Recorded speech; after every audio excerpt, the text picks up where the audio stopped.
تو لوگوں نے ابراہیم بن ادہم کے سلوک کا ذکر کیا تو وہ شخص بہت شرمندہ ہوا اور توبہ کی۔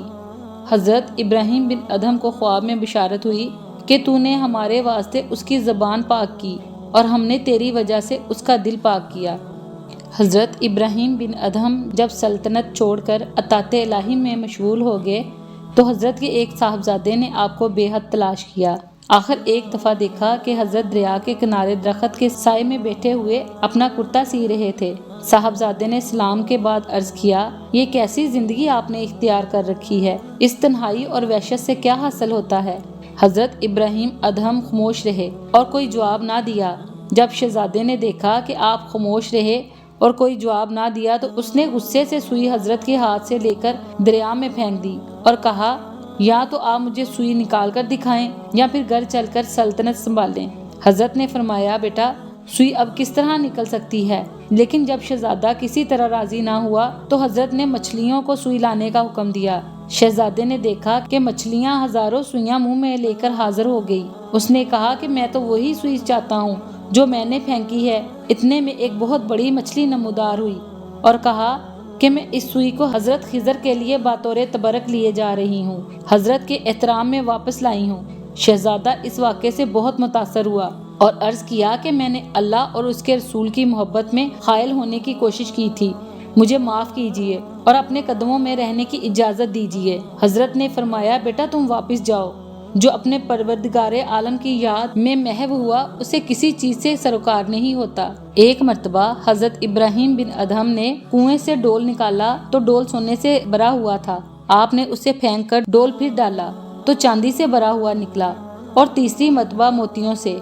اس وقت آپ نے کہا، یا اللہ، میں تو پاکیزگی حاصل کرنے کے لیے پانی کا طلبگار ہوں، میری نگاہوں میں ان چیزوں کی کوئی وقت نہیں۔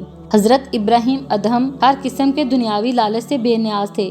ایک مرتبہ کسی نے نذرانے کے طور پر آپ کو 1000 درہم پیش کیے، مگر آپ نے یہ کہہ کر اس پیشکش کو ٹھکرا دیا کہ میں فقیروں سے کچھ نہیں لیتا۔ درہم دینے والے نے عرض کیا کہ میں تو بہت امیر ہوں۔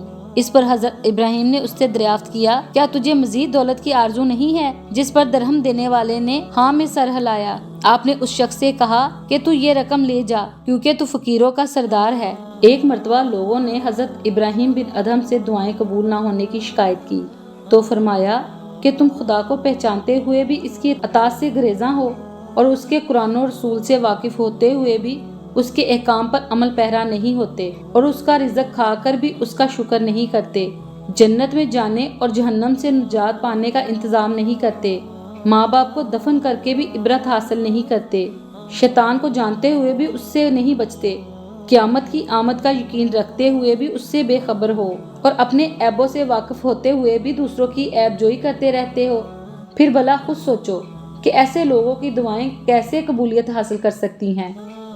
کسی نے حضرت ابراہیم ادہم سے دریافت کیا کہ کیا آپ کو کبھی اپنے مقصد میں کامیابی ہوئی ہے؟ حضرت ابراہیم ادہم نے فرمایا، 2 مرتبہ مجھے اپنے مقصد میں کامیابی ہوئی ہے۔ ایک اس وقت جب میں ایک کشتی میں سفر کر رہا تھا اور مجھے کسی نے نہیں پہچانا کیونکہ میں نے پھٹے پرانے کپڑے پہنے ہوئے تھے اور بال بکھرے ہوئے تھے۔ ایسی حالت میں کشتی کے سارے مسافر میرا مذاق اڑا رہے تھے۔ کشتی کے مسافروں میں ایک مسخرہ بھی تھا، وہ الٹی سیدھی حرکتیں کرتا ہوا میرے قریب آتا اور میرے سر کے بال نوچتا اور میرے ساتھ بےہودہ مذاق کرتا۔ اس کے اس طرح کرنے سے میری مراد پوری ہوئی اور اپنے بوسیدہ کپڑوں سے مجھے بے انتہا خوشی ہوئی، یہاں تک کہ میری خوشی انتہا کو پہنچ گئی جب اس مسخرے نے اٹھ کر مجھ پر پیشاب کیا۔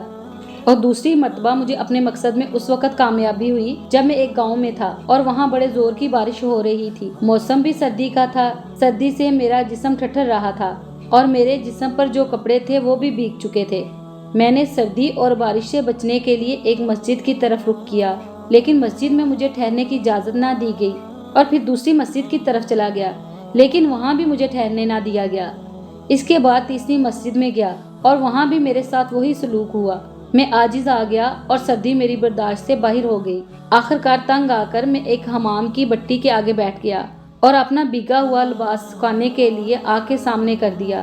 اس کوشش میں آگ اور دھواں مجھ پر پڑا جس سے میرے کپڑے اور چہرہ سیاہ ہو گیا۔ اس رات بھی میں نے اپنی مراد پا لی۔ امید کرتی ہوں ناظرین یہ ویڈیو آپ کو پسند آئی ہوگی۔